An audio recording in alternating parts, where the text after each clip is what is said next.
everyone, and welcome to a brand new episode of the GEEK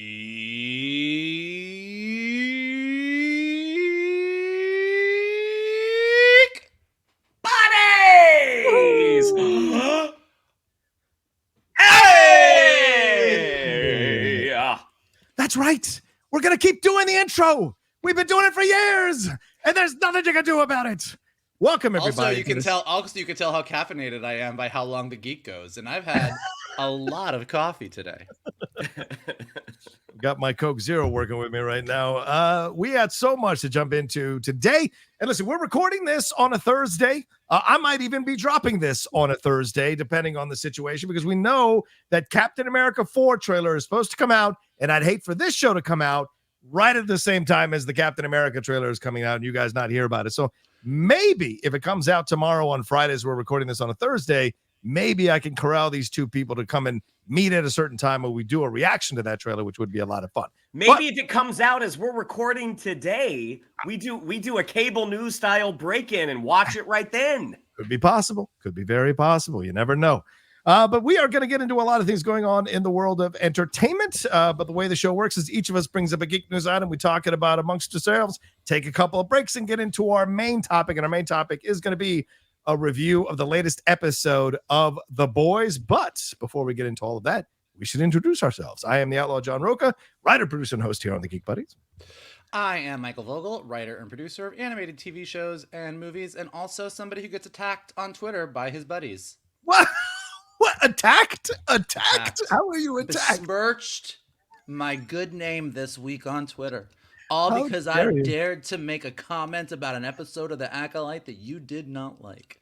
Did you besmirch Johnny? I did not. I simply said, well, you know what? We should bring it up. Let's bring it up for the fans. We're getting wild this week. We're getting wild. Go ahead. Introduce yourself, Shannon. Go ahead. Yeah. Hey, this is Shannon McClung. I'm a television actor and animation writer. Let's get through it because I want to find out the besmirching that happened. Well, earlier today on Twitter, I saw that my fellow buddy here and a longtime friend said, I'm not saying there isn't valid criticism to The Acolyte. Lord knows the execution is clunkier than a grunk droid. Very funny reference. But I think it says something that The Last Jedi and The Acolytes, two stories that challenge core ideas in Star Wars, are the ones that some fans lose their shit over. And I know my buddy, and I know what tone he wrote that tweet in. So I responded and I said, I love my brother MK2, but this is a bit rich coming from him. He, quote, lost his shit over Zack Snyder's interpretation of Superman in the Snyderverse. I guess, quote, challenging core ideas with some clunky results is good in one franchise, but not good in another. With a little and then our good friend, and then our good buddy Mike Kalinowski weighed in with the Willy Wonka gif. And then I responded. Yes, go ahead. Would you like to read your responses? Go ahead. No, because I am not wearing my glasses and it's too small, so you can read my response. I will read it. Michael responded, LOL, quote, lost my shit. Really? So you're lumping me in with all the people attacking Star Wars for going woke now? And here I thought we were buddies. That is not what I said. And Mike Kalinowski, you're sleeping on the floor at Comic-Con this year. Oh, hilarious, man. But no, I was simply saying how the attacking core principles part. That's what I highlighted. Not anything about woke or anti-woke or any of that shit. So. Well, you moved the goalposts. I mean, you moved the goalposts. I didn't move the goalposts. My comment was, and this is consistently my comment, because I think The Acolyte is a clunky ass show. I do like some of the ideas that it challenges. And what I was talking about is not the people that dislike The Acolyte for normal, regular reasons, but the people that literally are going bonkers every week because it breaks the lore and it's woke and there's lesbians in Star Wars. Just like Last Jedi sent people down like a path of complete, like, how dare Rian Johnson do this? And I just think that there's some I don't know. I think it's interesting and telling. And I think that I have my issues with Man of Steel have been well trodden in the years that we have been buddying, and I think I'm right. So there you go. Well, listen, I because your tweet didn't specify that, I went to the core principles thing. That's the only thing I was focusing on. So if you, in no way do I, I hate the anti-woke motherfuckers. Cool. It's cool. They've come for me big time. You know, when they come for you at the level, like, oh, okay, all right. Oh, it's cool. I guess my feelings were hurt. It's fine. Well, I'm glad. We got to talk about Shannon's hair. How much higher is that thing going? It's getting cut. It's getting cut today. Okay, because this is Memphis Graceland level that you're going to, man. This is, look at that thing. So I got my hair cut when I was in Florida, like 6 weeks ago, and I was trying to time my haircut for Comic-Con so it would be at just the right length that it would look super heroically cool. But then this part came up, and now I don't. And if you watched our Acolyte review, the process has moved one step further, in that I am the network choice, I am the creative choice, I am the studio choice. I don't know when I'm working yet. It is potentially going to be during Comic-Con. So I know, but we don't know yet. We don't know yet. Are you saying there's a bed that's open? It's expensive. You got to pay for that room. You got to pay for that room. Oh, me and Kalinowski having a Man of Steel conversation with Vogel in the room would just be incredible. We'd have to turn the mics on for that one. Yeah, or you could just rip me apart like Web Weaver and the boys this week, and that would be preferable. We're gonna get to that for sure. And Shannon, of course, you're our choice as well. So we all want you to get that role. So hopefully you will get some positive news, brother man, on this situation, if for no other reason than to cut your goddamn hair. All right, here we go. Let's get into some things here. We're going to get into some trailers. We're going to get some news stories. And as I said, our main story is the boys. So, Michael, I think you take it away first with our first news story. What do you got? I certainly am. So, as many of you geeks know, there was a follow-up to X-Men, the hit 90s animated series that recently came out on Disney+. It was called X-Men 97. The showrunner, Bo DeMeo, was let go the week before the show was released for reasons that we still do not know and may not ever know. And they have now replaced Bo DeMeo. So Marvel announced yesterday that Matthew Chauncey, who has been a writer on What If, another hit Marvel animated series, has been tapped to take over the X-Men 97 series, primarily writing season 3 of Disney's X-Men 97. And the other couple pieces of information, director Jake Castorina, who has been on the animated follow-up from the start, is staying on, and Larry Houston and Eric and Julia Lewald, who were executive producers of the original X-Men animated series and have been on board since the beginning of this series, are going to stay on as consulting producers. A little bit of info that gets a little bit buried is that season 2 of The Revival, which Bo DeMeo had already written before he left, reportedly those scripts are already being revised from what Bo wrote, and then they're getting ready to start season 3 of the series. So here's the thing. Nobody knows what Bo DeMeo did. So we're all in the dark about that. But what we all do know is that X-Men 97 was pretty much top to bottom a banger animated series. And what I'm hearing from a couple of my sources is that Marvel thought that fans were going to just be really excited about this news. You like What If, you like Matthew Chauncey, sounds good, let's keep going. And we're a little bit surprised because the response to Matthew Chauncey taking over from Bo DeMeo, I don't think went over the way they were expecting, primarily because X-Men 97 was so good. And everybody's pretty clear that that was primarily due to Bo DeMeo. So we don't know what he did. Maybe it's horrible. Maybe once we all find out, we're going to be like, yep, you should never hire the guy again. But what do you gentlemen think about this and the reaction to everything that we're getting? Jay? Well, Matthew Chauncey wasn't just a writer. Like, he was the story editor on season 1, and he was made a co-EP and a producer for season 2. Right. So the guy has chops. And there is enough of that season 1 team from X-Men 97, including some of the older writers, that you would hope that passing of the baton would go smoothly. So at this point, it's kind of difficult to say. I mean, What If, I really enjoy What If, but I know What If is not everyone's bag, and it is a very different series from what X-Men 97 is. So, and just because someone works on one show doesn't mean they can't do something else. I mean, Vogel Vogel is, a well-known showrunner of Strawberry Shortcake, and then he and I developed a new take on Inspector Gadget, which were very different properties. So that's not to say that Matthew Chauncey is not up for the job. I think the audience was just so taken with what Beau DeMayo and his team did with this follow-up. No one could have predicted it was as entertaining, but also as sort of socially relevant as it ended up being. So right now, I mean, I don't think Matthew Chauncey has done anything not to give him the shot or to be upset at his getting this opportunity, because more than likely we probably won't find out why Beau DeMayo was let go for reasons. So at this point, it's sort of a wait and see. As someone who was a fan of What If, like I personally think like this is someone who is under the Marvel umbrella, has experience with the Marvel superheroes. Let's see what happens. Could this be an unmitigated disaster? I doubt it, but is it going to reach the heights that season 1 reached? We'll see. Yeah, I mean, you make some excellent points, Shannon. The way I look at it is this guy he's in-house. That's the way it is. What If was I like the series. I like both seasons. I like a lot of what they did with What If. The way they expanded some of these characters and had fun within these universes they constructed. Certainly Dark Tour Supreme was a fun conversation for us to have. We liked that. It lives. It lives. It does live, especially if Johnson's going to be in charge. So I like the choice, but I understand why some people might be upset because Beau went for it, man. And Beau, The Boys this season has really kind of put what's going on in our political world right in our noses.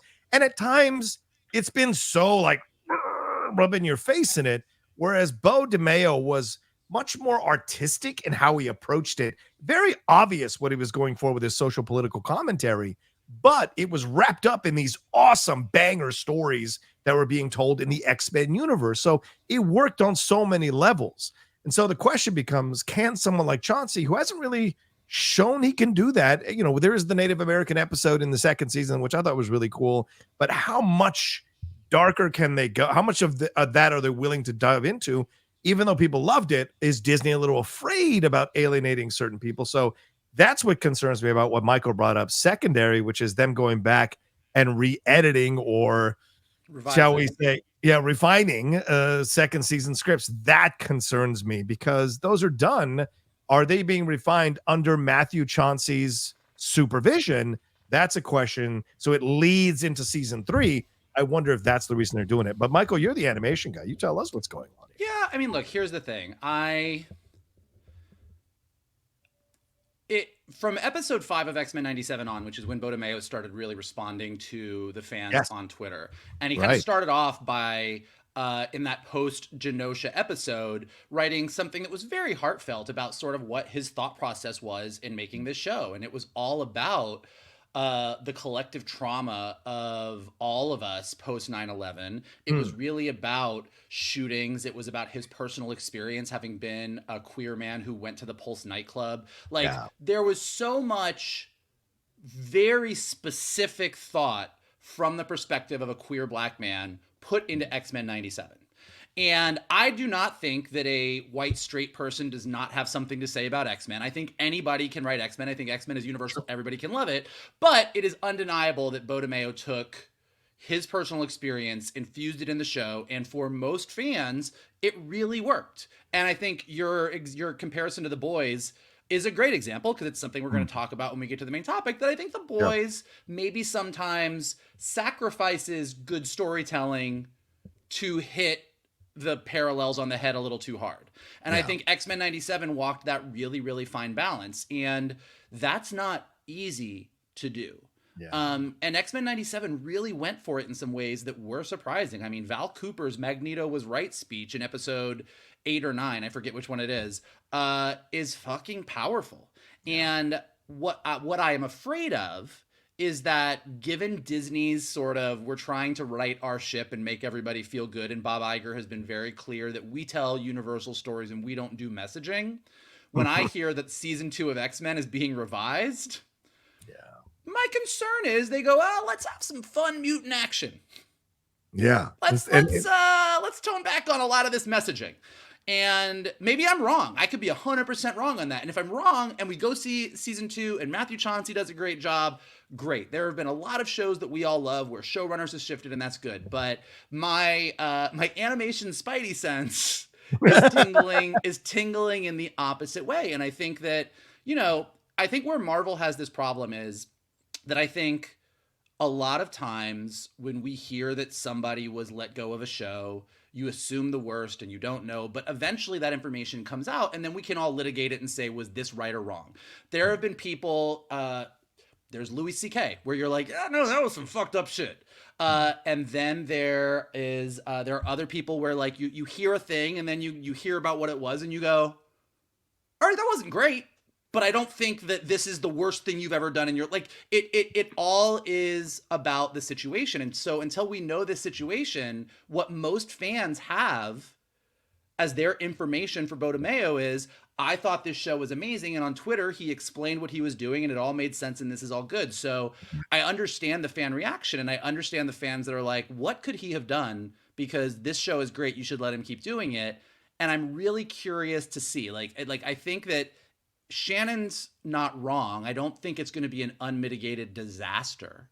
But if X-Men 97 season 2 comes out and it just feels sort of soft, yes, compared to what season 1 was, I think that's not going to sit great with fans. I know you hate when I say this, but this is what everybody fears when things get under the Disney umbrella, is that they soften the edges, right? And X-Men 97 was such a phenomenon because they didn't soften the edges and it was under the Disney auspices. That's incredible. Kind of like Andor, right? Andor was so out of what you would expect from a Star Wars Disney project. And these are the things that are resonating beyond just the fandom. And X-Men 97 was able to override all those anti-woke and already, writing the eulogy and the epitaph for X-Men 97. All these people did all these videos and they were crushed by the quality of X-Men 97 and people's love of the series. So if you bring in someone who's going to take the edges off and make it softer and make it more relatable, then I wonder if they're going to get the problem that they're trying to avoid, which is people aren't going to be as excited to see it, aren't going to be talking about it as much because they went softer, as you said, Michael, instead of staying hard, when they were afraid to alienate people who might be offended by it going hard politically or socially. So yeah, and I don't disagree. Like, I think when Disney does do that, they should be called out for it. I think sometimes you think they're doing it when they're not, which is when we argue about it. But your point is but in this case, your point is well made. Like in this case, I actually agree with you. And I would go further to say, look, I think Matthew Chauncey does an amazing job on What If, but What If's job as a show is to match the tone of the MCU. Now, I love the tone of the MCU, but I also don't disagree that with the exception of Black Panther, I don't know that the MCU always goes for it in making any kind of commentary. They tell great stories. They have great characters. I'm not besmirching. Phases 1, 2, and 3, guys, we were all on the ride together and we all fucking loved it. But I think that sometimes Marvel does pull some punches because they're trying to reach as broad an audience as possible. I think, like I said, Black Panther is the exception. And so since What If matches that's where my concern sort of falls in. So I think in this case, we are saying the same thing about our concern about what Disney's going to do to season 2. Yeah. But knowing the way that X-Men 97 hit, that it was those socially relevant and prescient topics, knowing that was one of the reasons that it hit so hard and was as successful as it was, do you think Disney would make an active choice to pull back on what made something work? Yes. 100%. Really? 100%. 100%. Yes. In this specific case, in the social climate that we currently live in. Yeah. Yes. And considering what may happen in November, even more so. Yeah. In fact, a lot of, I believe, and John, you can correct me if I'm wrong on this, but when Bodemeo was let go and everybody was trying to figure out what was going on, I think it was Jeff who broke I think the quote that he used was, his insider scoop said, Bodemeo is a great guy, but he was a pain in the ass to work with. Yes. Was more or less, though he's on multiple projects, not just so when you have this is me extrapolating a whole lot, as I am wont to do, but when you have Disney and Marvel telling very broad 4-quadrant stories, and Bob Iger coming out and saying, I don't want to have a lot of messaging, and then you have a showrunner who is challenging to work with, and you have a show that comes out that is his show, and it's very full of messaging and full of political commentary. I do think that is something they would prefer to pull back on.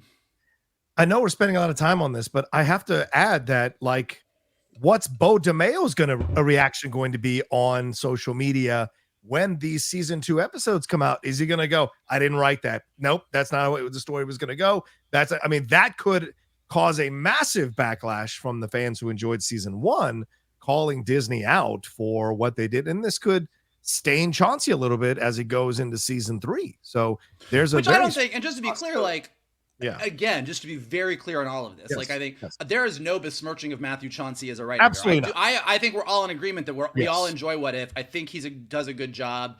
I think he's a solid writer, and I hope the best for him. But I think that this is the uphill battle that he's facing right now.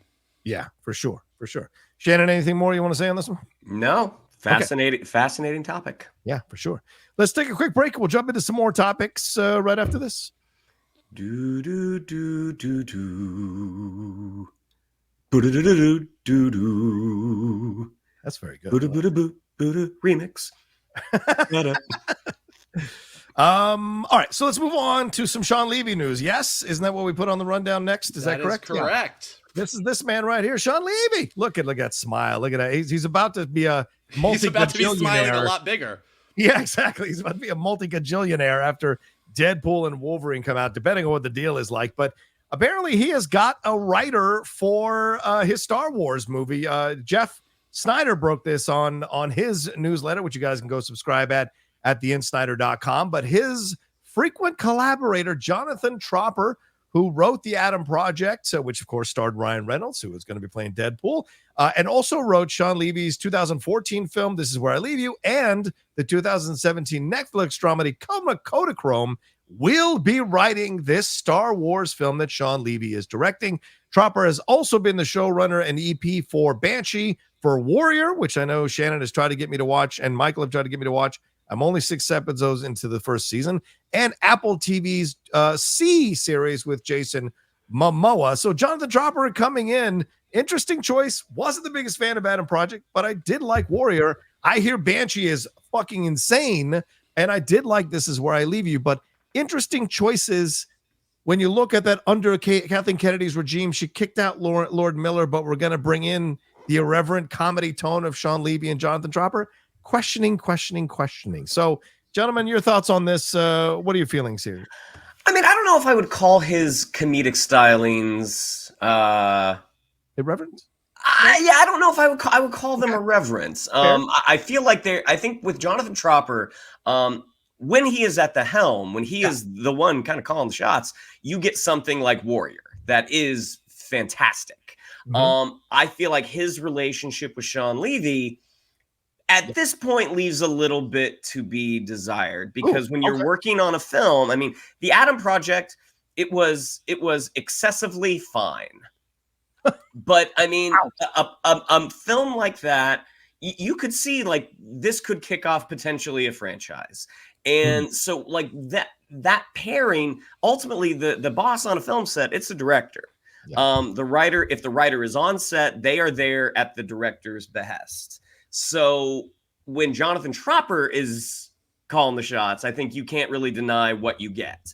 The pairing is going to be interesting. Now, and again, I wouldn't call him. I don't think he's as self-aware as like Lord and Miller are. And like Lord and Miller, that is something that makes them a very strong team. Like that, they have really dialed into that in the way that they can use that to connect with an audience. It's going to be interesting. Again, Shawn Levy, he has made some great movies. Like I thought Free Guy was absolutely fantastic. A lot of fun. Night at the Museum, like I was not the age for that, but that, you know, it spawned a franchise. Like he was able to dial into something. I'm still really curious how, you know, Deadpool and Wolverine's going to be. Like I hope it's going to be as fantastic as it looks, but going forward, I mean, Star Wars isn't such a unique place in terms of what they are doing.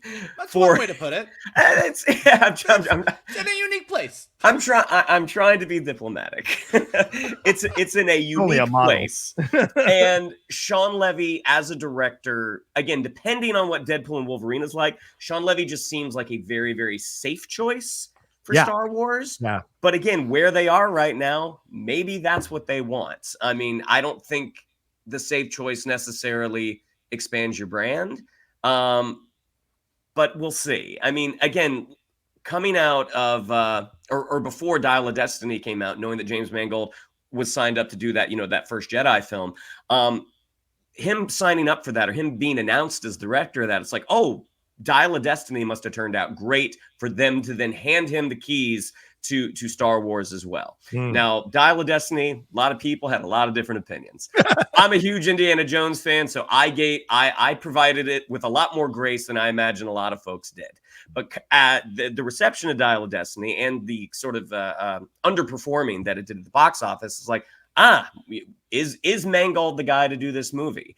Right now, Deadpool and Wolverine, a lot of hype behind it. Yeah. Once it comes out, then we'll find out whether or not Shawn Levy's the guy for Star Wars. Yeah. Mike? Yeah, one of the things that Kevin Feige just said, somebody asked if how young you could go see Deadpool and Wolverine. How can you take your kids to see it? Like, that came up in an interview recently. And he kind of said, look, that's a parental choice. What I will tell you is Deadpool and Wolverine is a surprisingly wholesome movie with a lot of F-bombs and blood in it. And actually, I kind of think that's what we're going to get. Like, when you look at Shawn Levy's movies, Night at the Museum, Adam Project, Free Guy, there's a wholesomeness. There is a heart that he has that's very strong, that I think it's a little bit unfair to say he's a safe choice. I think safe choice always implies like someone who's not that interesting. And I think he's actually an interesting, like, I like his movies. Like even Adam Project, which Shannon feels is excessively fine, I don't think is great, but I'll put it a little bit higher on my meter than excessively fine. I think it's very sweet. I don't think it's the most earth-shattering movie in the world. I don't think it like blew anybody out of the water, but I think it's a nice, solid single.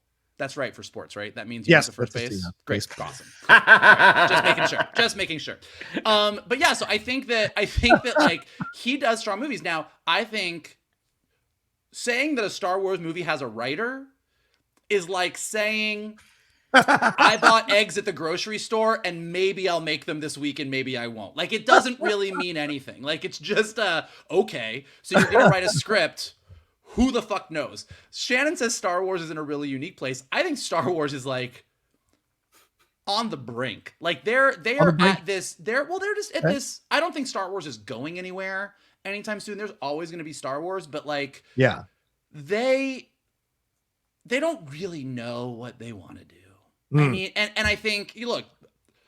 John's response to my tweet notwithstanding, I think anytime a director tries to do anything a little bit different, a certain part of the fan base freaks out. And then when directors come along and do something that's kind of like, oh, this feels like Star Wars, you have a section of the fan base going, this isn't that interesting. Andor's the exception. Andor's the thing that came out that like, it's like classic Star Wars fans and we want something new Star Wars fans all shook hands and said, we're into this. I don't know that Shawn Levy's movie can do that, but I have no idea what it's going to be. And also just, this is one of those, like, this is like Patty Jenkins or Taika Waititi's Star Wars or Kevin Feige's Star Wars. Like, we're covering it because we love talking about Star Wars, but there are 4 Star Wars movies that are further along than this one. And I don't know where this one goes. I do think that if Deadpool and Wolverine does even a little bit of what people are expecting it to do, that may fast track Shawn Levy over at Lucasfilm really quickly, but we'll see. We won't know that until after its opening weekend. It feels like when you go to the carnival and you watch that game where everyone is shooting water out of the pistol to get the horses to run. That's what the Star Wars movies feel like. Like, it's and Kathleen Kennedy's wearing like a big carnival hat and she's like, hurry, hurry, hurry. Come on up, make a Star Wars. It's like whoever's going to get to the finish line first with their water pistol is going to be the first Star Wars movie out of the gate, right? That's how I feel about the other 3. I think Mandu and Grogu is pretty much locked in. That's going to be first. But those other 3 they announced, it's going to depend on who gets there first, depending on what's going on. So. But you know what makes me sad about that? I mean, like we talked about this 1,000 times, and I'm sure we'll talk about it when we do our Acolyte finale review next week. But like, I just like, you have all of these interesting you've got James Mangold over here, you've got Filoni, you've got everybody working on a Star Wars, and there's no sense that anybody is going, well, here's the direction that Star Wars is taking for the next decade. Yeah. Like it or Great not points. with Marvel, and there's a lot of things that Marvel is doing that aren't great right now. Yeah. We at least all know that with whatever creative talent is coming on, Kevin Feige and a group of people are sitting there going, okay, so how do we land this Secret Wars thing? How do we bring the X-Men in? What are we going to do after that? They might get it wrong. We might blame them down the road and say, you fucked up. But we know with the DC universe, even though James Gunn swears he's going to let other directors do what they want to do, we all know that James Gunn is kind of saying, here's the tone, here's the vibe, here's how we're setting up this universe. Like, there is that over on Avatar at Nickelodeon Studios, where they've got like a new animated series and like you've got the original Avatar team saying, here's who the next Avatar is. And Star Wars is just like, it's a carnival, and you got a bunch of different creatives going, which story is going to get there first, with no sense that anybody is going, so what happens to the Jedi Council? What happens after the First Order? Where do we go? And that is what makes me more concerned than any individual director. That's fair. Anything more to add here, Shannon? No, those are all very, very good points. Yeah, very good points for sure. All right. That's why I follow him on Twitter. All right, let's move on. Shannon, take it away. What do you got for us, brother man? We got some trailers. So starting off, we have a remake of a classic Terry Gilliam film, but this is coming in the form of an Apple series called Time Bandits. This is from Jermaine Clement and Taika Waititi, starring Lisa Kudrow and Jermaine Clement and Taika Waititi. If you've seen the original movie, it's about a young boy who discovers a time-traveling group of bandits, hence Time Bandits, that were all played by little people. And that movie, I mean, if I can give you a quick digression real quick, back when we first got a VCR, there was VHS and there was Betamax. And my dad chose Betamax. He said it's better quality. It's what they use on the news. It's also more expensive, and that's why Betamax did not take off. So when you would go, chose poorly. Whenever we would go to our local mom and pop video store, because that's all that was available back then, you had this store, this giant space of VHS films, and then you had the Betamax corner. And in that Betamax corner was Time Bandits. I rented that movie so many times. I mean, it was filled with cameos. Do you have a copy of it back? I have the Criterion collection behind me. Yeah, I love Time Bandits. I mean, go ahead. Loaded with cameos. Shelley Duvall, Sean Connery, John Cleese. Well, Taika Waititi and Jermaine Clement, they're bringing it to Apple. I thought this trailer, it might be a lot of fun, but I am going to throw it over to you gentlemen first. Johnny, Criterion collection owner, what did you think? I'm getting a sense from you, but tell me if I'm right. What do you think? I think this is the right time to say I am not a Lisa Kudrow person. I just am not. And look, look, Lisa is very funny. She hits the beats. She hits the marks. She's just, people love her, but I just don't find myself drawn to her. Not because she's a woman or not because she's outspoken. None of that. It's just something about her comedy just doesn't work for me. I tried watching The Comeback, couldn't get into it. And there's a lot of reasons I'm not fans of Friends or watch Friends. But she was good on the show. So there's nothing she did in the trailer that was wrong. I'm just like, I'm not excited because she's leading it, and I'm just not a big Lisa Kudrow person. That being but the other thing is this: the humor feels fucking safe. What's great about the original is the humor is right on the edge, and it is biting, and it is like paper cuts, and I loved it. It's that British sarcastic, dry humor that cuts while it walks away from you as you bleed. And I love that about the original. I hate that we don't have little people in it because that was so essential to my enjoyment of the first movie. And so it looks like it's going to be this band of actors that I have no idea who they are. And so you get Jermaine, you get Taika, and that's great. But there's a reason this is coming out in 2 weeks, and they've done absolutely nothing to promote it, and that makes me concerned. So that's what I say. Do I want to be delightfully surprised? Hell yes. Am I going to give it a chance? Absolutely. But nothing in this trailer made me want to do that necessarily. So, Mikey, as one who doesn't hate Lisa Kudrow, what did you think of our first look at Time Bandits? I mean, a couple things need to be said first. One, if you know my family growing up, this won't surprise you, but we went ahead and bought a VHS and a beta, Matt. So we had both. Yes. Secondly, I like Lisa Kudrow. I did grow up watching Friends. I don't know what John's complaining about. I think as a show, it's all white. You said that. I didn't. I remember once in high school, we were at school and it was Thursday night. There was a school function and I wanted to put Friends on while the school function was going on. And my friend Malcolm was like, I don't want to watch that show. I'm like, why not? Friends is awesome. He goes, those aren't my friends. I was like, oh, that was the first time I realized. I was like, oh, wait a minute. I too watched Time Bandits all the time as a kid and thought it was awesome. Oh, that's great. Wow. And my brother, about a year and a half ago, decided on a Sunday to order some takeout and watch Time Bandits in the afternoon. That's awesome. And it does not hold up. It's a strong movie. Strong movie. It makes some bold choices. Yes. Don't know that they're great choices. My memory of Time Bandits is much better than my actual rewatching of Time Bandits. That being said, as an idea, which Shannon pretty much summed up, it's a bunch of people that travel through time and steal stuff, and a kid that gets wrapped up into this adventure, and it's kind of weird, and it's tongue-in-cheek, and it's kind of got this very specific sensibility to it. I think Taika Waititi and Jermaine Clement are the perfect. I disagree with John about it feels safe. I think their comedy is great. Like to John's point about we haven't heard a lot about it and it comes out in 2 weeks, that gives me some pause. That makes me worried. But look, What We Do in the Shadows was a movie with a bunch of actors that I didn't know who they were, and it was hilarious. And then What We Do in the Shadows, the TV series, I didn't want to watch because I thought the movie was funny. And then I watched the show and I was like, holy shit, that's funny. Our Flag Means Death. I watched the first episode. I said, I don't know who all these actors are. It's okay. It's not that great.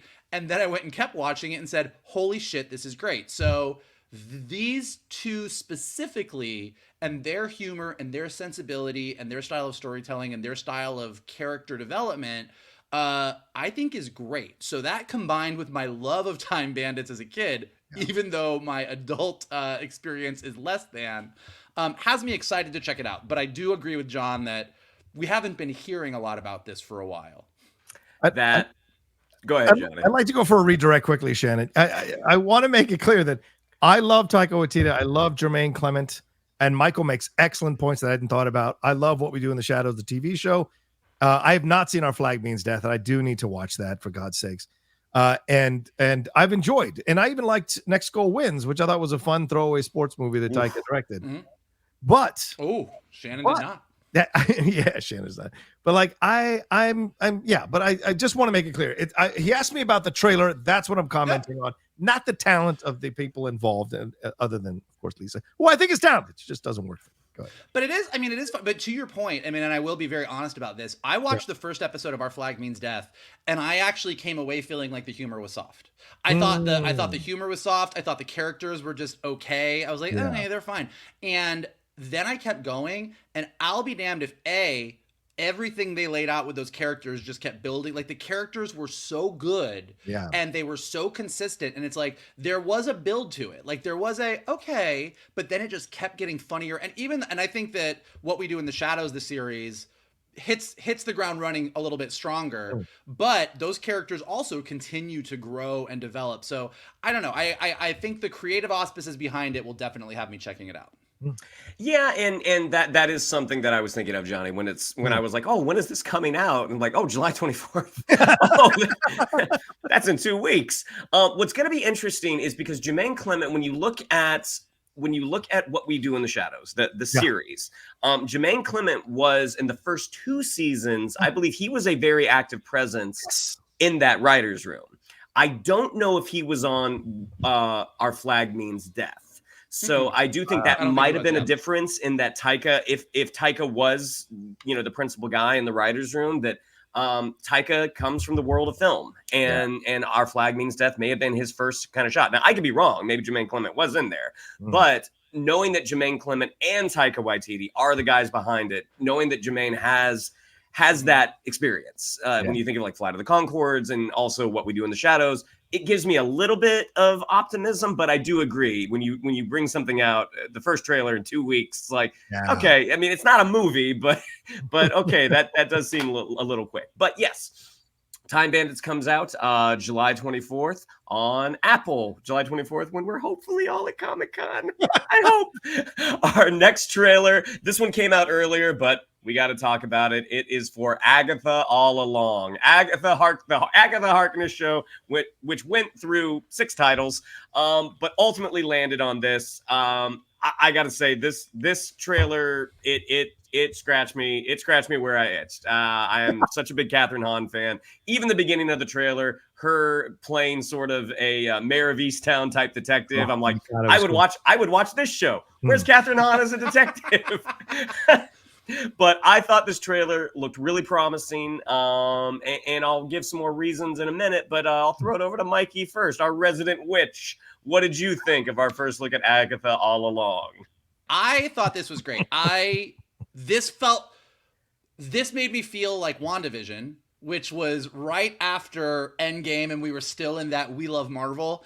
And despite all of the things that we're feeling about Marvel and all the things that we're saying about where are they going to go and are they going to land the plane and are we excited about this or are we not, it almost feels like Agatha All Along is in its own little bubble and nobody cares. Like, the excitement around this show specifically is just has nothing to do with Avengers Secret Wars. It has nothing to do with Kang. It has nothing to do with anything in the MCU except that we love this character and this looks great. And Shannon's right. Like, it kicks off with this Mayor of Easttown kind of thing, and you're like, what? How does this make sense? And then Aubrey Plaza's there, and you go through the whole moment where we see Agatha go through all the different permutations that she played in WandaVision before getting to the back, and you get what the show is. Like, Wanda took away her magic. She wants it back. She's putting together a coven, and they cast just a laundry list of ladies that gay men are going to lose their shit for.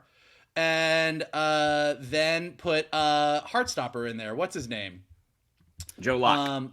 Joe Locke. Oh, who is 100% playing Wanda's son. It's like he's 100% Billy from WandaVision, just back in reality. So I'm sure that's going to be a big spoiler at some point, and they're going to reveal it. But like, that's clearly what's happening. It just had the right vibe. They can't reveal it now. They can't reveal it now. Yeah. It was fun. It was dark. It was like, it just had all the right elements. Like, I think they won so hard with this trailer. Like, between this trailer and then Deadpool and Wolverine coming out in a couple weeks, like, they might be in a really good spot post their Comic-Con panel. Johnny, did Agatha All Along cast a spell on you? Well, yeah. I mean, I would say, of the three of us, I probably, when I heard this announced, was like, okay, fine. I had my arms folded. Nothing against Catherine. I love Catherine. So I do not have a Cujo issue with that Catherine. I love her. But you do have a Cujo issue. That's been confirmed. I can't deny. But I thought she was great last night when she was hosting. Was it Kimmel or something like that? That Marvel song she sang was hilarious. I think it was in the style of Paris Penzance. That was great. But look, I thought this surprised the hell out of me, because I thought this was going to be safe. A bunch of all right, I'm gonna say this, I'm gonna walk into a minefield, but fine. I thought it was gonna be like a bunch of women bitching about men for 8 episodes, and we're great, we're gonna succeed, and we're the best. And I was like, you know what? I get it. I've seen enough of that. I'm good. Let's do something else. So the fact that this veered into the horror and the magic and the like insane, maybe the Darkhold stuff. And when she's in the demon outfit and screaming with the red, I was like, this is my jam. Now I'm in. I like this. And it veered into that Werewolf by Night territory, which I liked. So for me, if it has that edge to it, I am 1,000% excited and interested to see this thing. So it got me on board when I went into that trailer with my arms folded and my eyebrow up. And I came away from that trailer going, I want to see this immediately. So yeah, I'm down, man. I like that trailer a lot. And Patti LuPone, I ain't gay, but I'm gay for Patti LuPone. Like I worship at the altar of Patti LuPone, for God's sakes. So bringing her in as this like brassy bee who's giving shit to Catherine Hahn, I think is great. But my question is, what's Aubrey Plaza's role in all of this? I'm very curious because she's the one that tries to wake her up, get her out of the situation. What is Aubrey trying to get out of this situation? Is she going to undercut her or betray her? Because you kind of want to turn her into an anti-hero. So you need a villain that's going to turn her into an anti-hero. Aubrey Plaza could provide that really well. So I like this. Looks great. So that's what I'll say. And this is arriving just in time for spooky season. The first 2 episodes come out on it's September 17th or 18th.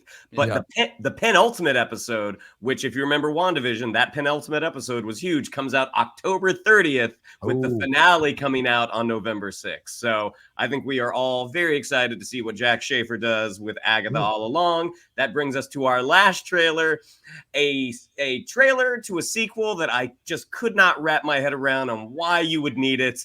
But then I saw the trailer and I was like, well, man, that does look pretty cool.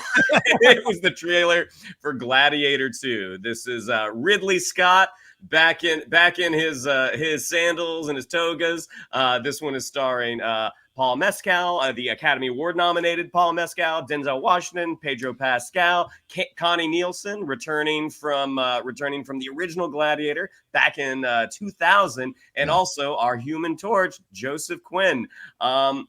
This one just looks epic. It just looks epic. Again, as they were talking about Gladiator 2, all I could ask was why? Like, that was a great standalone movie. I don't know if this movie is going to be great, but I know that it looks great. Johnny, what did you think of our first look at Gladiator 2? Do you like Gladiator films? Listen, this looked awesome. I mean, 3-minute trailer. I was shocked that they came out with a 3-minute trailer, but this went all over the place. And Paul Mescal, good God almighty, did he hit the gym for this damn role. It was incredible to see the size of this dude. And then Denzel, come on, man. Denzel, that is the best. I love Denzel being a part of this. And he is playing a character that actually existed in real life. Go and study it. It's also people going, black people in Rome. I was like, open a fucking book. And so, like, I was so excited by that. And then you throw in Pedro Pascal, which I thought was fascinating because I couldn't tell from the trailer which side he's on. Because in one scene, he's telling the emperors, or telling somebody, I don't want to waste another generation of young men in useless wars. And then he's fighting Paul Mescal in the arena. So I thought, okay, where am I at on this? And then you throw in Joseph Quinn and Fred Heckinger, who I really have enjoyed as an actor over the last few years, especially Murder at the End of the World. I thought he was great in that series. Those two going at it as these crazed twin emperors, fucking fantastic. So all around, this trailer got me. The sea battles, all that stuff that you saw outside, the combination of the actual wars, the fact that he's driven by revenge just as Maximus was. Where is that shrine? I want to see where that shrine is. Loving Connie Nielsen coming back.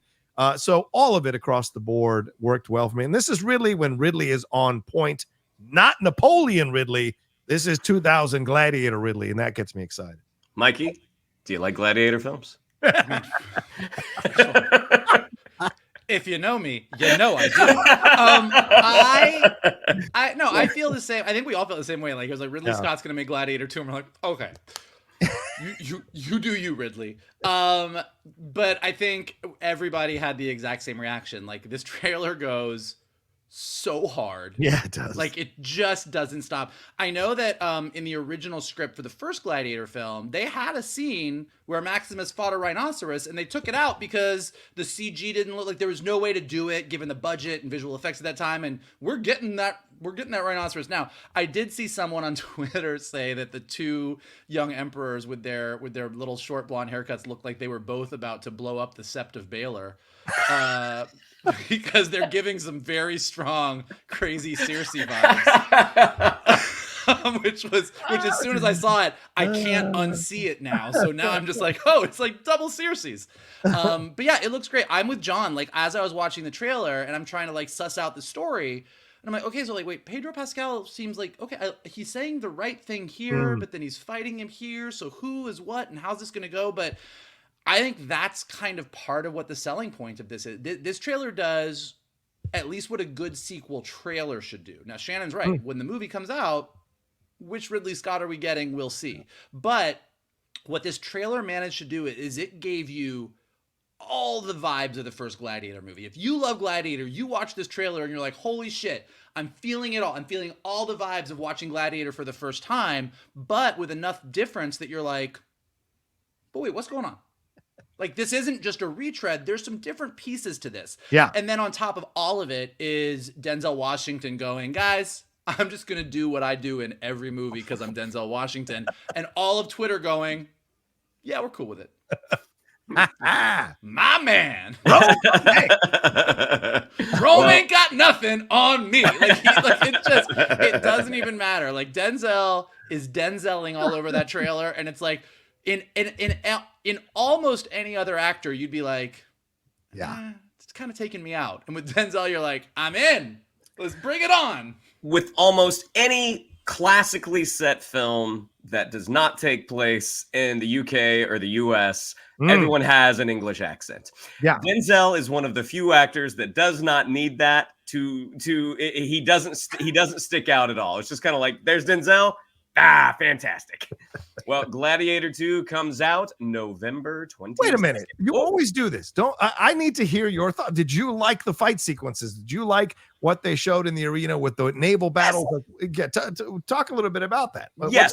Okay. So yes, since you brought up the naval battle, I had no idea that you could flood the Coliseum to have these naval battles. Look, the spectacle looks fantastic. When you see Mescal, touching the sword and the chest plate of Russell Crowe's Maximus. I mean, yes, they're hearkening back to that original movie that was so spectacular, but they're clearly carving a new path. And also in the casting, we didn't see him in the trailer, but Jaimin Hansu is supposed to be in this as well, who, from the original. So yes, for a movie that I felt had no business existing, this definitely checked off all the boxes. Yeah. So Gladiator 2 comes out November 22nd.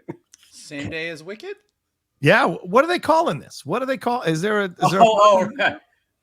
Galindiator? Oh, by the way, I hate everything that Shannon ever says as a joke, but I do think I do think that Galindiator is maybe the best one that I've heard. Wow, I thought I wasn't a Lisa Kudrow person. Yeah, Jesus. All right, well there you go. We'll find out what the new Barbenheimer note is for those two, and we'll see what the name will be. But good stuff. Thank you, Shannon, for the trailers. Let's take a quick break, and on the other side, we'll do our spoiler review of The Boys season 4, episode 7. So if you haven't seen it, you can stop here. Thanks for watching. Subscribe and follow these gentlemen at their social media accounts. But if you're sticking around, stick around after the break, and we'll break this thing down right after this. Do do do do do do do do do do do do do do do do. We're not going to get a new Hans Zimmer score. Yeah. Oh wait, no, we will get a Hans Zimmer score. Do you think we're going for this? Yeah. Why did you think we weren't going to get one? James Horner popped into my head for a second, but then Hans Zimmer came out. Fucking the James Horner, wouldn't you know it? All right, let's get into this. Episode 7. It is called The Insider. This one is directed by Kytriona Mackenzie, written by Paul Grelong, and of course, Eric Kripke and Garth Ennis of the source material there. But this one, we're one episode away. This is the penultimate episode of season 4.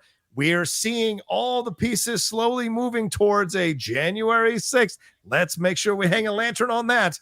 What we think is going to happen. And an assassination is what's being talked about in this episode, that the boys have essentially a shape-shifting, or not the boys, sorry, the 7 have a shape-shifting Lee Harvey Oswald that is going to be president, or shall I say Lacey Harvey Oswald from what we saw, that is going to be present to kill possibly the president there on January 6th as he's being inaugurated, so Victoria Newman can take over here. We also find out about what happens with Web Weaver. Starlight is struggling with the idea of the costume and all of that. They're recovering, obviously, from what happened in that dungeon there in the last episode. And we've got Butcher battling the demon, or the tumor inside of his head in the form of Joe Kessler. We have Dr. Samir making the potion here, or the serum that they want to use on Homelander. He uses on Kamiko and becomes a big old thing. And Mother's Milk possibly trying to check out of this whole situation and being drawn back in like Al Pacino in Godfather Part 3. And then A-Train now clearly firmly on the side of the boys in all of this, and Sage losing her position by the end. So, Michael, your thoughts? What do you like? I mean, this is a free-flowing conversation. I don't have anything regimented out on this one, so let's just talk. What'd you think? Well, that makes sense because that's kind of how this season has gone. I think, I still like this show. Like, so there's the thing about this show is the execution is actually great. The performances are great. It looks great. Every sequence is good, and I think all the individual storylines all make sense for the characters, and they're all really well written. I think, and this happens with a lot of shows when you get to your season 3 or your season 4. I think where this show is challenged a little bit this season is two things that are coming together in a way that don't work great. One is this January 6th plan, this whatever this plan is that we don't quite know, because Sage has just been flying through the season going, it's all part of the plan, it's all part of the plan, but it's all held so close to the vest that we don't really know what the plan is. So we're sort of just like in the dark. Like we get, yes, it's going to be January 6th. We have the grossest version of Mystique that you've ever seen in your life is going to do something. Like, it's like, so we get the broad strokes, but we don't know with this penultimate episode. I don't have like this, holy shit. I'm like, okay, so we're going to see what happens. And the other part of it is when you have a cast this big and you have so many different characters and so many compelling characters, you have a bunch of different storylines happening. And when you have this many storylines happening, if you don't kind of take every episode and sort of thematically shove them together. So, hey, this week, everyone is dealing with forgiveness. This week, everyone is dealing with this. Right now, it just feels like kind of a free-for-all. Like, we've got Frenchie and Kimiko over here dealing with their thing. You got Homelander and Firecracker here. You got Butcher over here, like passing out every 5 minutes in every episode. A-Train and Mother's Milk are having this conversation. Mother's Milk might be leaving over here. Starlight's still dealing with the abortion thing with her mom. Yes. And then Huey's got this stuff going on with Newman. And like, and Huey's mom has sort of disappeared as soon as Huey's dad is gone. So we don't know where she's at. And it feels like unwieldy.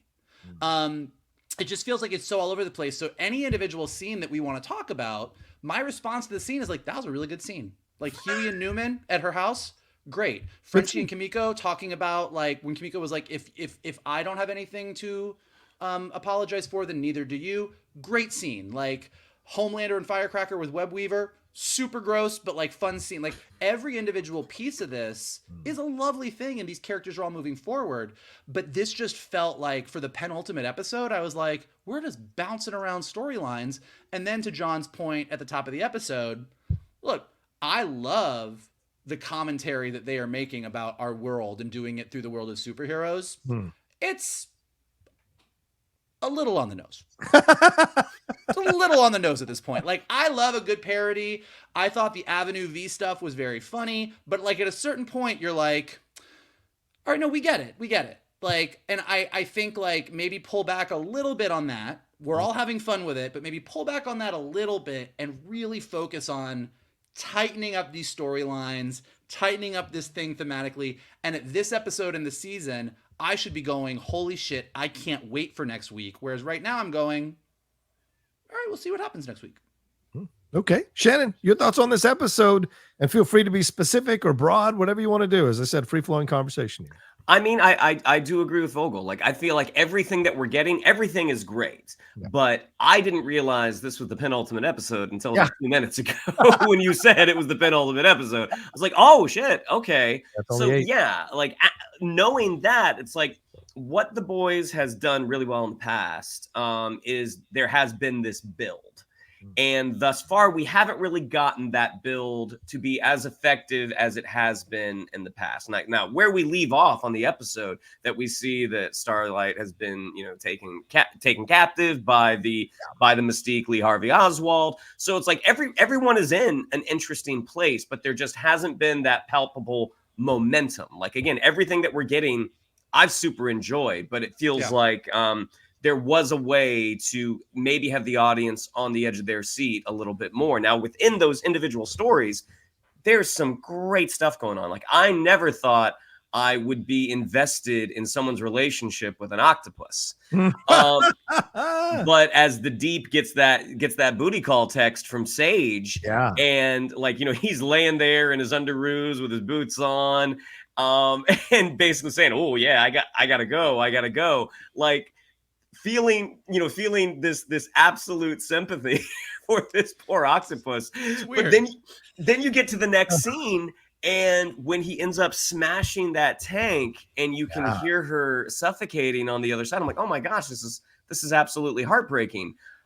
She was out of the tank before, and she didn't seem to have any issues with her airflow. But I'm willing to. He did say, babe, you know you can't be out of water that long. Sure. However, do you know how octopuses work? I don't. I know that they work two different ways according to this one episode, though. And in terms of the action, maybe the grossest chase I've ever seen. Oh my god! As the shapeshifter is literally ripping off their skin. Because at first I'm like, I have no idea where this is going. Like, you're laying down blood and are you going to call for help? No. There's another person underneath you who's trying to like, you're basically doing what snakes do. Like, you get rid of the old skin. But that was an exciting chase. And to the other kind of, biggish action sequence, again, for a show that is very good about having an action sequence in every show. And like, just because a show doesn't, like House of the Dragon, it doesn't have an action sequence in every show, but you're still absolutely captivated. The fact that The Boys is able to have that action sequence in, and it is so fulfilling. Like the moment where A-Train comes in and knocks the Deep over, like that was a great freaking moment. And if that build had been there throughout the season, it would have been even better. And again, that's not to say that what we got wasn't good. There was just a way to plus it on the momentum side. But watching A-Train come in, the moment where Black Noir 2 speaks and he's like, wait, he speaks. And then he starts like, wait, he flies. Like, those are great individual moments. But right now, the puzzle pieces don't quite go together. Yeah. Or rather, they're going together, but they're being smashed together versus fitting nicely in. Yeah, it has taken me a while to come around to what you guys are talking about. I had a text exchange with our friend Gabe on about The Boys last week, about that episode last week. And he kind of said the same things you guys were saying a little bit. Like, it feels like it's not quite. It's like they're going for the easy MAGA Trump joke and ignoring the fact that they need to kind of flesh out these storylines of these relationships that we've been following for 3 seasons already a little bit more. And that's and yeah, I'm starting to see that, especially after this episode. There were times where I was like, okay, guys, we're getting a little, like remember the old film The Contender with Joan Allen? It was so to the left that you're like, there's no balance here, and I can't go into that. You know what I'm saying? And so I like balance. I like the challenge. I like to be challenged when I watch a show, especially like The Boys. And I feel like this season now, and especially after this episode, they are the victim of their own success. The first 3 seasons are so good that you were hoping, and this season started out well, but now it's like taking the low-hanging fruit every chance it can. And I think it's sacrificing the artistic nature of the show in order to go for the easy joke. And although I'm still enjoying the show and I'm looking forward to the finale, I've enjoyed the previous season so much more that I feel like this need to work this out of what happened in our country and make a political stance is maybe affecting the overall quality of this season. And look, a lot of people had issues with season 3 or some people had issues with season 3 of The Bear that just wrapped up. But it was because the creator felt like, look, I have to deal with my own stuff of this overnight success that I've essentially gotten. And am I worth it? So the entire season is him basically working that out through Carm. And so but I was okay with that. And because I'm looking forward to the next season. With this season, we already know next season is the last season. And they very much ended this episode with, it's going to be Ryan versus Homelander for the world, basically, by the end of next season. It seems like, and we'll see where that leads. But there are too many holes. How are A-Train and Ashley able to have this open conversation in an office in Vought Tower and Homelander can't hear it? How is Ryan able to get a picture of his family, of Butcher and Becca with the dog. How's that get past security? So there are just these little things that you have questions about, and they're kind of so side landing Homelander a little bit. He has the moments where he goes crazy and certainly down in the thing, but they're giving Sage more, they're giving Firecracker more, they're giving all these other people more, and it's like I want to see him come to the forefront. So we'll see in the next episode if that happens. That being said, I still enjoyed the episode. Like you guys said, all the scenes were fine. I just feel like the way it's coming together is kind of jumbled, and they're trying to make it all fit, and it isn't quite 100% getting there. I mean, look, you've got a lot of great characters, and sometimes when you're in a writer's room, like characters sort of take on a life of their own, and it really feels like this season you have all these, you just got the board stacked with so many interesting characters. True. But it just, everything sort of went on in the past the middle of this season. Everything, you set up a bunch of really good stuff, and then it kind of got into this like wash, rinse, repeat cycle. Like Kimiko just kept going to the prison, and Frenchie kept sending her away. Like Homelander would get annoyed with Sage, and then like it was just like there was like this. How many, like Sage just kept having the deep lobotomizer, and now we've gotten to this episode that like we're one episode from the finale, and then everything shifts. So it was like it's almost like they had this big, hey, let's have Homelander do an insurrection. Yeah, like, let's do that.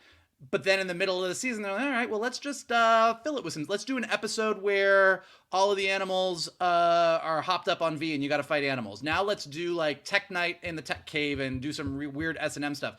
And all of those things are crazy and wild and over the top, and it's very in keeping with what The Boys is. But it didn't feel like it was going here to here to here to here. And I think that's what you really love. I mean, we keep talking about all the shows that are on TV right now that we're reviewing, but House of the Dragon just feels like that you are just being, to Shannon's point, whether there is awesome dragon action or Alicent and Rhaenyra having a conversation in a church, you just feel like we are being hurtled forward every week on like a road that we're almost afraid to go down because like who's gonna die next? Like it just has this momentum to it, and The Boys is kind of like, cool, like what? How many episodes was it when Butcher killed Jesus Elastic Man? Ezekiel? Yeah. 3? Yeah, 3 episodes ago. Yeah. So he killed the guy. We don't know how. There was something inside of him moving around, but we sort of put that to the side because we really like this Jeffrey Dean Morgan thing, which last week they had the big reveal that I don't think was that big of a reveal to any of us. And now we're sort of like, okay. And I'm sure that is going to come back in the finale, and we'll probably all watch the finale and go, yeah, that was pretty cool. All the pieces, we'll talk about this next week, and we'll go, yeah, all the pieces fell into place. That was satisfying. And it was fun, but it just didn't have that drive that past seasons have had for me. Even the moments where I thought you'd like, what do they call that? Where you take the pressure off a little bit, you alleviate the pressure, you turn, you release valve. Yeah. Like the steam out a little bit, like the bro moment between Noir and Deep. Normally that would be like, oh man, I needed that. That was funny to take a break from all the stuff that's going on. But it felt like, okay, I guess they're going to have a fun moment being dude, where's my car moment between these two guys where they're saying bro to each other. And then she's going to embarrass him by essentially implying that she didn't need to lobotomize herself to fuck Noir. So it's like, oh, okay. Okay. Here's Deep getting screwed again. But the Ambrosius, I love that scene. By the way, Tilda Swinton should get nominated for a guest Emmy. Man. I mean, that keeping breathing 3 separate times. that was fucking genius. And then I love you at the end. Oh my God. Please, what a great way to go out. She should get nominated for an Emmy for that. But yeah, I want it to be about more than just something we've already like dealt with. Do you know what I'm saying? It feels a little bit like we dealt with it already. The insurrection, like it's been 4 years, and now you're making it a central part of this. And it's like we're working on the next one. So it just feels weird to me that you want to focus on this one. So it finally got to me in this episode, but I still enjoyed it. I just wanted to. I think this episode peaked in the episode where Homelander went back to his where he had been raised. Oh yeah. I think that episode. Which, by the way, when you go back, kind of what I'm like thematically, everybody was kind of dealing, even though you had all of the storylines that were all in different areas, everyone kind of felt like they were dealing with their past. Yeah, past trauma. Like, you know, it was an episode that thematically was all about your past trauma. What Starlight, Huey, Homelander, Frenchie, everybody was so like, that's where you kind of go, yeah, that episode also had all the exact same storylines we're dealing with here, but there was just that piece of it that made you feel like, yeah, this is a thing. This is just like, we're moving everything forward because we got to get to this finale. Shannon, anything more you want to say on this? I mean, again, it's a shame because there is so much stuff that is good, and I think maybe if there were, and this is like semantics, but I mean, I feel like if there were one more episode, like if we were about to get to the penultimate episode, I don't think this would have stood out as much, because I was not prepared to be like, hey, wait a minute, you are dropping the ball. It wasn't until you said it's the penultimate episode, I'm like, oh, there's only one more. Oh shit. Okay, yeah. There's some ducks you need to get into a row. Well. And to be clear, I would still choose The Boys over most of the show. It's still a great show. Like, I think, like I said, the writing is top tier in the individual scenes. The acting is great. I do love this world. I do love the using this superhero universe to be a weird, fucked up reflection of the stuff we're dealing with. Yeah. I just want it to be a reflection. Just give me a little bit less. Just give me more of the, just a little bit less. Turn down the brightness. Turn down the brightness just a little bit. Just a touch. Now, question for you guys. Okay, go ahead. Because we had talked about the fact that Huey's mom is a shapeshifter. We have the introduction of a shapeshifter, but to what end though? That's the only thing that I'm kind of like, okay, so she came in and gave Huey's dad the V for a reason. Like, I don't know how that is affecting the overall story. So why kill Huey's dad? Why kill Huey's dad? Why would you do that? Right? It's the question. Yeah. Well, and that they didn't know he was going to die. I mean, but like, why give it to him? Why make him survive? What was the plan there? What are your guys' thoughts on that? I mean, they'd have to really sell me on a reason that happened other than shock value, because it doesn't really make any sense. John? Unless he's not dead and they did something. But even then, so what does Huey's dad have to do with the price of tea in China? Like, it doesn't matter. Like, it's like there's nothing that to this bigger plan of, we're going to assassinate the president and Newman is going to do this and Homelander's going to take control. Like, Huey's dad means nothing to any of that. It just means something to Huey, unless, and again, if this was me in a writer's room, I would be the first person to say that what I'm about to say is not strong enough, which is, well, maybe because now Huey trusts his mom, and so now she can influence Huey, and he's going to influence the boys in some way, but like, that is quite a stretch. Right. And he's already gotten fooled by Starlight at the end of this episode, right? Because he's already currently being fooled by a shapeshifter, so being double fooled by a shapeshifter is kind of silly. Right, exactly. So will he be? And technically, he was fooled by Newman in season 2 or 3 or whenever that was. So it's like having another so like Newman, who was like his bestie, is now his enemy. Starlight, who he loves, is now a shapeshifter. So if all of a sudden mom was like, haha, I fooled you, you'd be like, get the fuck out of here. You're developing a deep you're giving him a deep distrust of women is what you're doing.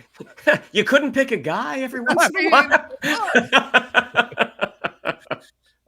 So we'll see. I mean, as you said, Michael, the past trauma has been a very big deal this season, but I also think you bring up an excellent point, the idea that he was supposed to transcend his humanity 2 episodes ago, and he's still kind of just dealing with everybody who's a human around him. And so there's not that sense where he's gone forward. And the milk thing, which was such a big deal at the end of the last episode, is just alluded to in a side eye in this episode when you want it to be something a bit more. And so it just, I mean, I think again, what I took that as is if you're going to make the parallel that Homelander is Trump, which I don't know, kind of seems like where they're going.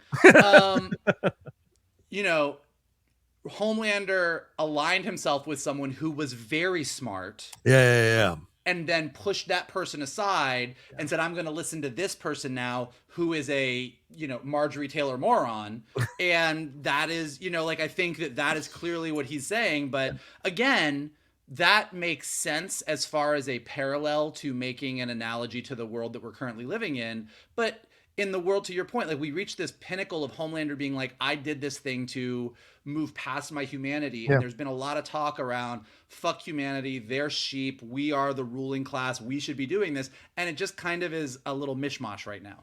Yeah. Why do you give a fuck about the CIA or any of this other shit? Like, you can just take over the world. Like, you can just do it. And so you have to give something more concrete. And I'm hoping that. Yeah. I mean, and actually that's where this whole, you make a really good point. I know we're wrapping up and we're super over, but you make a really good point, which is the danger of a Homelander, the danger of a Superman with no Superman morals, right? Is that you don't have to do all of this. Let's meet with the powers that be in the background of Tech Knight's mansion. You can fly into anywhere you want, and do whatever you want, and literally no one can stop you. Except a kid, which is where we're ultimately going to go. But it's like, because they've sort of ripped off the in case of emergency thing already. Right? And so now they have to have him going through this whole, oh, well, we got to convince Homelander that you got to do it this way for reasons, when you're like, he's a fucking sociopath. Like, he can just do whatever he wants. And so I think there's sort of this, okay, what are we doing? Yeah. Like, it's only good when you put something in front of Homelander that is going to either distract him or take his focus to the point where you're like, okay, he's off the map a little bit here. Right. Like with the Soldier Boy stuff last season. And this is just kind of not getting there. Yeah. I know we got to wrap up, but this just dropped. Gentlemen, this is official. It's not the trailer. I know, sorry. But I think we've already seen it, but I want to get your quick thoughts, maybe 60 seconds or less. James Gunn has officially revealed the Superman logo. So this is in exactly 1 year. He said this. He dropped this a few hours ago. In exactly 1 year, hashtag Superman opens all over the world. DC official responded only 364 steps. My brother Adam Hlavak said, I'm so ready with his GIF. But gentlemen, your thoughts on whoa, that's a lot of tags. Your thoughts on the logo, 60 seconds or less. Mikey, you are Superman person, please go first. I love it. I love the colors. I love the cleanness of it. It has like a Kryptonian style to the sharpness at the top and the bottom of the S, but like a really warm sort of curve in the middle. Like, it splits the difference between doing like the really hard sort of Kryptonian, we're going to be really angular, and the really warm sort of classic Superman. This logo sort of splits the difference. I love the warmth. Even to the blue, there's a little bit of a warmth to all the colors. Like, to me, and even like the yellow sort of glowing behind the S like that. Like, everything about this, as I have said with everything that's been coming out from the Gunn version of Superman, has me very, very excited. Shannon, your thoughts? So my joke version is I like it just as much as the first time we saw it 2 months ago. my actual thought, and it was something that I didn't think of until Vogel actually pointed it out. I mean, when you look at the way that it almost looks like the sun is reflecting off that yellow. Yes. That is the thing that resonates with me the most, that this is a bright, optimistic Superman. And going back and like I've been like jumping around Justice League, the animated series, a little bit. I think a bright, optimistic Superman is probably exactly what we're going to need a year from now. I love this logo. This is great. The color mixture is fantastic. The light blue mixed in with this very strong goldish yellow is great. I love the sun. Exactly, Mike and Shannon, as you guys have pointed out, of course, implying that's where he gets his strength. So to have that kind of just hinted at behind the middle part of the logo, so your eye is drawn to it, is really smart. Love the red hue they've chosen here for the S and the design. I'm a big fan of that kind of shield design. So I really like this. All around, a fantastic logo. And I think I've only ever not liked one Superman logo, and I can't remember who that was that did it. But like, this one is perfect for the James Gunn Superman that he's going to make. So I'm a big fan of the logo for sure. All right, well, there you go. That's our episode of the Geek Buddies Supersize. It's like an annual, in comic book terms, a supersize episode of the Geek Buddies. We appreciate you all hanging out with us and watching or listening to us. Shannon, what do we have to tell them? Yeah, if you'd like to follow us on social media, on Twitter, it's at @geek_buddies. On Instagram, @the_geek_buddies. If you'd like to follow me on social media, on Twitter, it's @Shannon_McClung. On Instagram, it's Shannon the Geek Buddy. If you'd like to follow Mr. Vogel, it is @MKToon. If you'd like to follow Mr. Rocha, it is @TheRocha_Says. Mikey? After you do all that following, go ahead and smash the like button below. Subscribe to Johnny's Outlaw Nation page. Check out all the amazing content he has got there. Don't forget to tweet me and tell me how great I am, and tweet Rocha and tell him how mean he is for yelling at me on Twitter.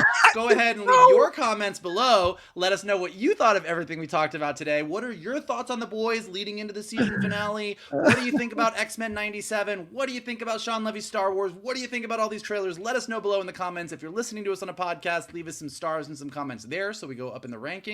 And as always, the best thing you can do is retweet this video, post it on your socials, send it to your friends, and tell them to hang out with your buddies, the Geek Buddies. And what do you think about Galindiator? Oh, boy. And what do you think about Galindiator? I visited Twitter during the war, and my life's been a living hell ever since. All right, thank you all so much. We love you madly. Take care of yourselves. Be well, and we'll... Oh, and don't forget, we had our reviews for Acolyte and for House of the Dragon earlier this week. If you're catching up on those shows, watch our reviews of that as well. And we'll be back next week with more reviews and our main show, just like this, brought to you by the Geek Buddies! Hey!